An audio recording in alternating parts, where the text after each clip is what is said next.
let's go. Let's get back to the 70 weeks of Daniel. With our titles already set, so we can understand what's happening in each phase here of the week, of the weeks, of the 70 weeks.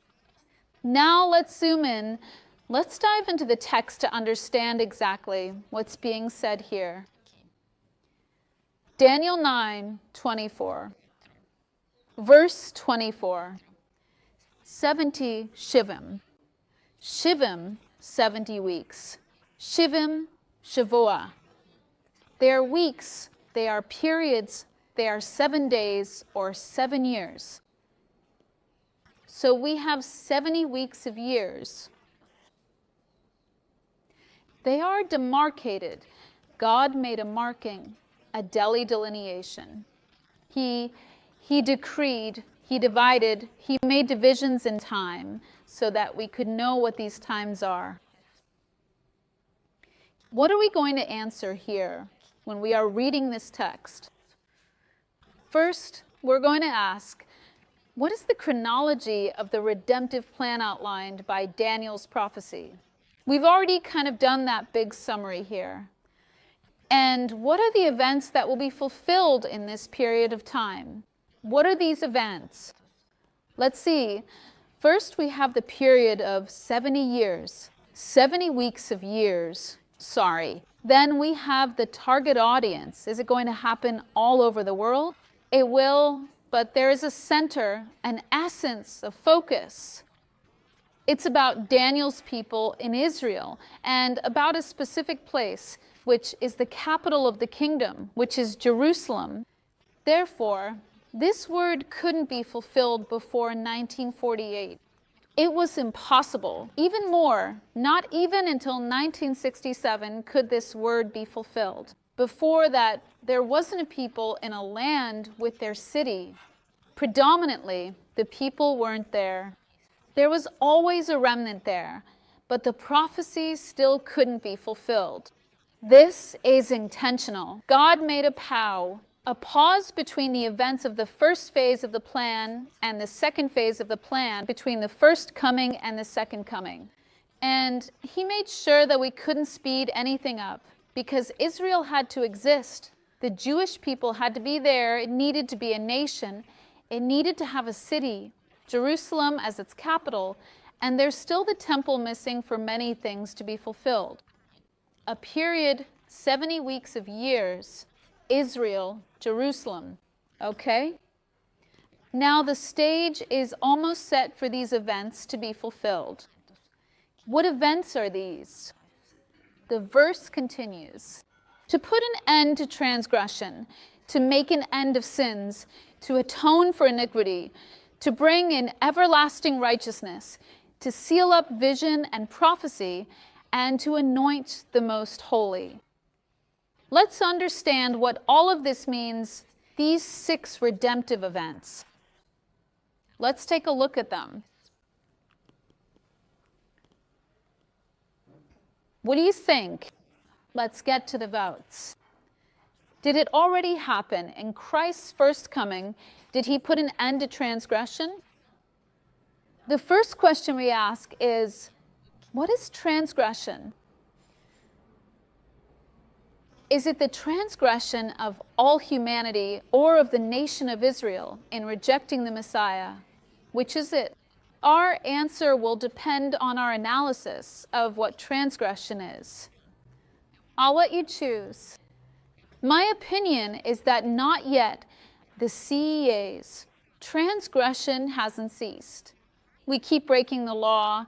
We keep breaking all the laws in Seve in various ways. Second, Jesus, the plan was for an end to be established, or the word is a seal to sins. And then it depends on your interpretation. What is a seal, a cap, an expiration date? So if God set a time limit for sins, are they national, individual? Does it talk about Israel? Does it talk about nations because it's in the plural? Maybe yes, maybe no. So what do you think? Cast your vote. And it depends on the interpretation, because the final time it was sealed. Its final time was set, but sin keeps corrupting humanity. So it could be yes, it could be no, I'll let you decide. Third point, the 70 weeks are marked out to atone for iniquity. Was iniquity atoned for? Was there a proper atonement made for iniquity? I would say yes.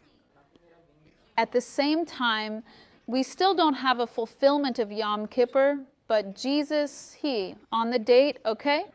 On the date. In dimensional terms, in spiritual terms, Jesus, he went with his own blood. He is the high priest. He enters with his own blood. He is the lamb, and he pours out his own blood on the mercy seat, on the Ark of the Covenant, making atonement for the sins of his people. Yes. I'm going to say yes, but maybe there's still some dimension left to be fulfilled here. 70 weeks are marked out for your people to bring about everlasting righteousness. Has everlasting righteousness come? Has it been fulfilled? Has it not been fulfilled? Everlasting righteousness with regard to what? Everlasting righteousness with regard to whom? Maybe it will only be fulfilled at the judgment of the great white throne. I think so. So I'm going to cast my vote here that it hasn't been fulfilled yet. 70 weeks are marked out for your people to seal the vision and the prophet, to bring the vision and the prophet to completion. Well, that really depends, doesn't it? To seal here means to confirm, guarantee, authenticate. It would be through the fulfillment, right, of the vision and the prophet. What is the vision and what is the prophet? The book of Revelation, talking about something to come. It depends on what the vision and the prophet mean. I'll let you decide on that. 70 weeks are marked out for your people, Daniel, and for your city, Jerusalem, to anoint the Holy of Holies. And now, to anoint means to consecrate. It depends on your interpretation, because Jesus was anointed at his first coming. He will be anointed and consecrated as king at the second coming. Yes, he already was, but not yet. Will the tribulation temple be anointed? The temple built during the tribulation, after it's built by the Jews now or by the Antichrist? Yes. Ezekiel's temple will also be anointed when it is built. What is it talking about? Is it talking about a temple? Is it talking about a person? Is it talking about the Messiah? What is it talking about? And another thing to consider here is the order of these events. Is it really saying, is this order actually an order? Because he doesn't say first, second, third. He just gives a list of events. Maybe it is, maybe it isn't. So I'm going to leave this last item open-ended. When will these redemptive items be fully fulfilled? Could the answer be in the sequence of the text? Let's go. Let's see. Look, Daniel, verse 25. No, because of all this, I gave you the time, the place, the people. I gave you these 6 items. Therefore, know and understand. From the issuing of the decree to restore and rebuild Jerusalem until the Anointed One, the Prince, there will be 7 weeks and 62 weeks. The streets and the walls will be rebuilt, but in troubled times. Let's fill in the gaps here. Therefore, know, be aware, understand, and discern. This is something that will require God's wisdom for you to understand. From the issuing of a decree, there is a decree, which is an order, a word, a declaration given by an authority to restore and rebuild Jerusalem until the Prince. We have, first of all, where are they? Daniel is in Babylon. Many Jews, most of them, are still in exile. There is just a small group, a remnant, back in the land. So they are in exile, waiting for an order to rebuild Jerusalem. And we see Nehemiah receiving an order, Ezra receiving an order, several received orders, Zerubbabel, and they returned to Jerusalem and began the work. This is the kind of decree that in the future we can look back on and see. They were still there receiving the word, and Daniel is left wondering, so now, who is going to issue this decree? Cyrus gives a decree, but there are others, and Cyrus's decree wasn't enough. It didn't fulfill all the requirements here. Let's take a look at this. So we have the starting point of the chronology for the whole plan of redemption. It's the time for the fulfillment of all these 6 actions from verse 24.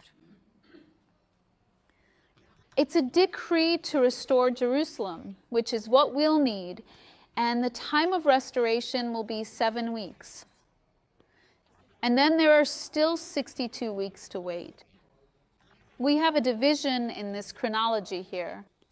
7 weeks and 62 weeks.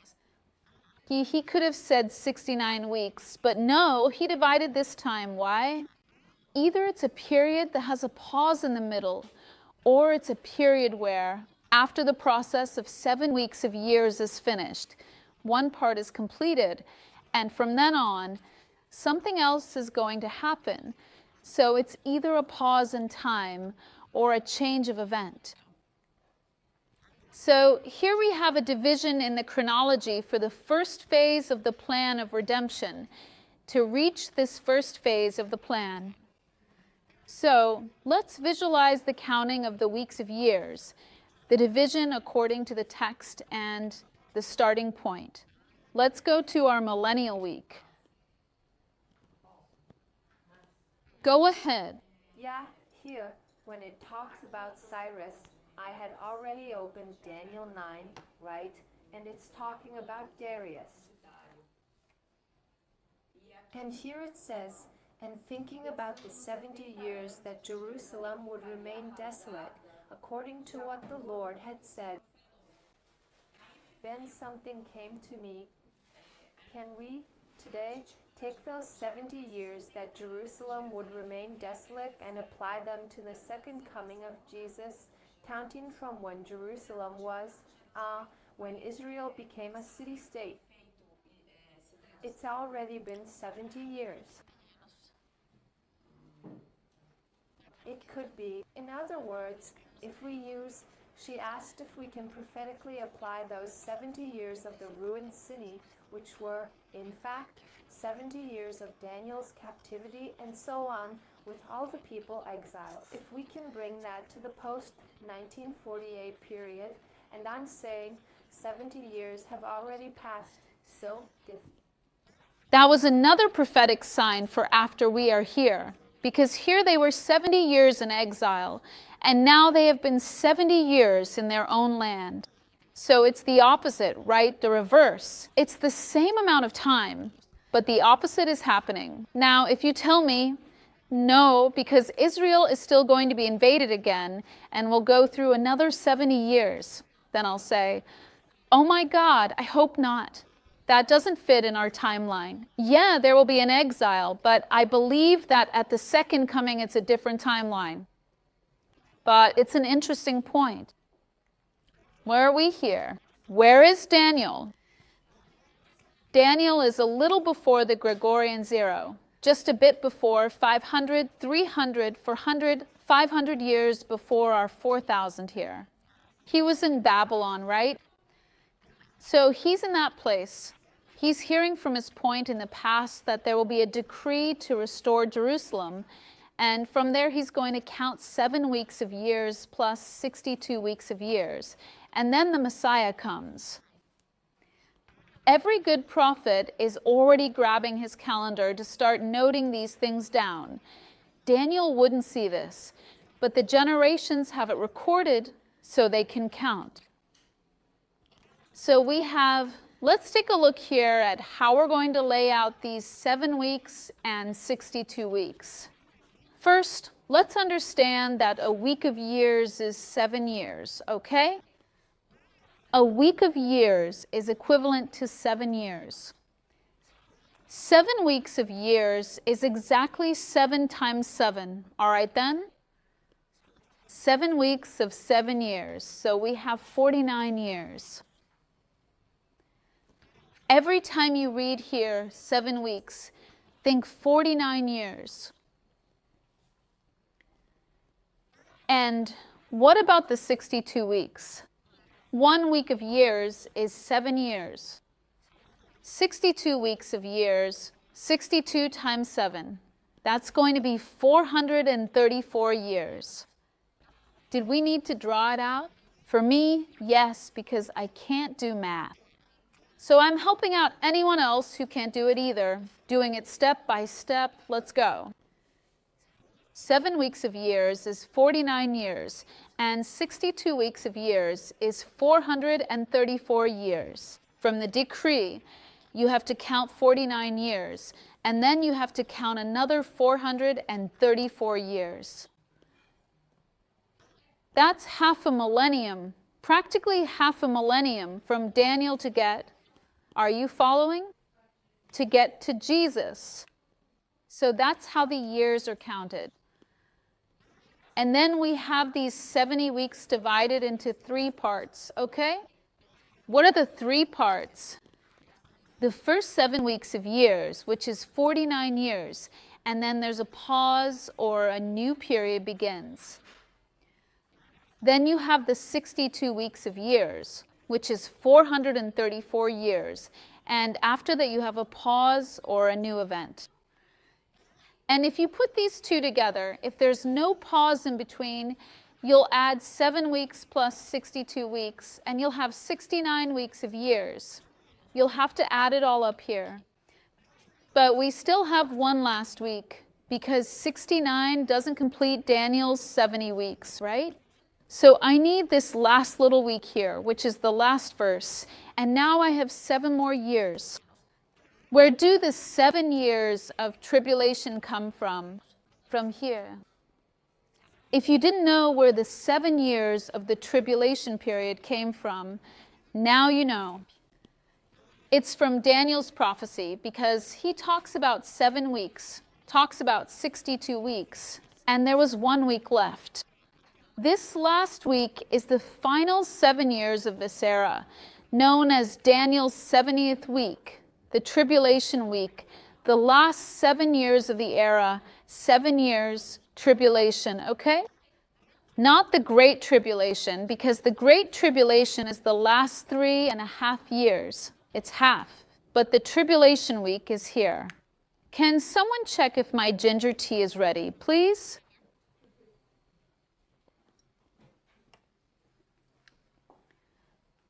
Very well. What is Daniel receiving here? That there needs to be a decree. And there are 3 decrees from Daniel's time until now. Let's see which one will work, which one will be valid. For it to be valid, I have 2 things to look for. First, there is a decree for restoration and rebuilding. The restoration of the temple and the rebuilding of Jerusalem. It's not enough to just talk about the temple. The prophecy speaks about the city. And so Cyrus issued a decree in 536 BC. It's there in the book of Ezra, and it was for the restoration and rebuilding of the temple. Darius also issued one for the rebuilding of the temple. It's there in Ezra chapter 6. And the third is the decree of Artaxerxes from around 444 to 454, more or less, somewhere in that range. It's in Ezra chapter 7. And it was also for the rebuilding of the temple, and there was an addition for the city of Jerusalem. So we're going to use this decree here and do a little calculation. What calculation are we going to do? Let's see. First phase of the redemption plan, shall we? Again, 7 weeks of years, 49 years. During this time, the reconstruction of Jerusalem will take place. After the reconstruction of Jerusalem is finished, we either have a pause in time or we have a new event. Next, we have the 62 weeks. That's 434 years. And from here until the Messiah, when he will be cut off, and then there's a pause or a new event. Let's go back to the text. So, know this with absolute certainty, understand it deeply, and discern with great precision, Daniel, that from the very moment of the issuing, indeed, from the official promulgation of the decree by King Artaxerxes, which occurred in the historical year of 454 BC, from this specific and authoritative royal order to fully restore and meticulously rebuild the ancient and sacred city of Jerusalem, until the arrival of the promised Messiah, the Christ, how much time will precisely elapse? 7 weeks of years and 62 weeks of years. This will happen with difficulties, as we read in Nehemiah 11. Write it down for you to read later, Nehemiah 11. And this is the historical testimony of this text found in Nehemiah. After the 62 weeks, that is, there were the 7 weeks, then the 62. When the 62 weeks are finished, that is, the total of 69 weeks, the Messiah will be cut off and will no longer be. And the people of the prince who is to come will cause the destruction of the city 70 years after Christ. Rome destroys Jerusalem. They will destroy the sanctuary, which is Herod's temple, and its end, the end of this prince, of this people, will come like a flood. It will be a violent series of events. Just to clarify, this word overflow doesn't mean it will be a flood, but that it will be turbulent, tumultuous, it will be intense, and until the end of the war, desolations have already been decided. All right? Okay, let's continue. Verse 26. After the 60, let's get into it. Let's interpret everything here. After the 62 weeks of years, the 434 plus the 49, he will be cut off. The term here is the same as when a vine is cut, and Jesus is the vine. He is the blood. He is the one who gives the vine. He is the vine that produces the grapes. And the vine would be cut off and would be no more. And the people of the prince who is to come, the Antichrist, will bring destruction, corruption, perversion, and defrauding. Of what? Of the city of Jerusalem. We are already seeing here, not the last week, but the destruction of 70 AD. He would destroy the city of Jerusalem. Jesus said, "Not one stone will be left upon another." He destroys the temple, the sanctuary, the Hakodesh, or the holy place. Here, normally, well, not normally, but here it is a reference to Herod's temple and its end, the end of the Antichrist, of the prince of the people, of this people, the prince who is to come. It will be according to the measure of iniquity. It will be in a pouring out of the bowls of wrath, because his end comes in the last bowl of wrath. There in Revelation, it comes like a flood. Yes, it will be violent and precise. And until the end of the war, because it will be a time of war, desolations are decreed. It's decisive. It's certain desolation will happen. That's a sure thing. Again, let's sketch it out and remember. The first 7 weeks, 49 years, we have the reconstruction of Jerusalem from 445 to 396 before Christ. Then we have a new event afterwards.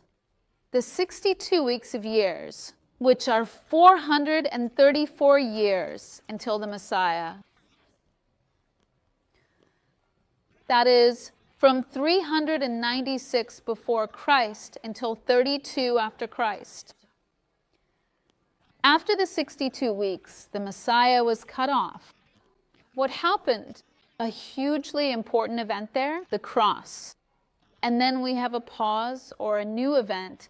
In our case here, already knowing, looking back, it's a pause. Any questions? It's all nicely drawn out, isn't it? Yes, teacher. 7 weeks of years, again 49 years. There was the reconstruction of Jerusalem. The decree was issued by Artaxerxes on one of these days here, March 14th and 15th or 16th and 17th, which fell on the 2nd or 3rd of Aviv in 445 BC, according to the Gregorian calendar. Let's count 62 weeks of years, 434 years, up to Jesus' triumphal entry into Jerusalem 4 days before the cross. That fell on either April 6th or 9th. It's a pretty complicated calculation, which lands on the 10th of Aviv in the year 32 AD. Hold on, I haven't finished drawing yet. 7 weeks plus 62 weeks makes 69 weeks of years. 49 years plus 434 years equals 483 years, which comes out to 173,880 days. Let's count from one to the other. From the day of the decree in 445 BC to the day of the entry into Jerusalem, riding on a donkey, in 32 AD, we have 173,880 days. Were they supposed to know the day or not? Were they supposed to know or not? Who was the Messiah? Yes. It's the pause that makes up the 430 years from the Old Testament to the New Testament. It's basically that pause. It's basically the period of silence in the scriptures, because God kept speaking to the remnant of his people, but there was no official prophetic record. Exactly. God wanted the people of Israel to know who the Messiah was and gave them an exact chronology.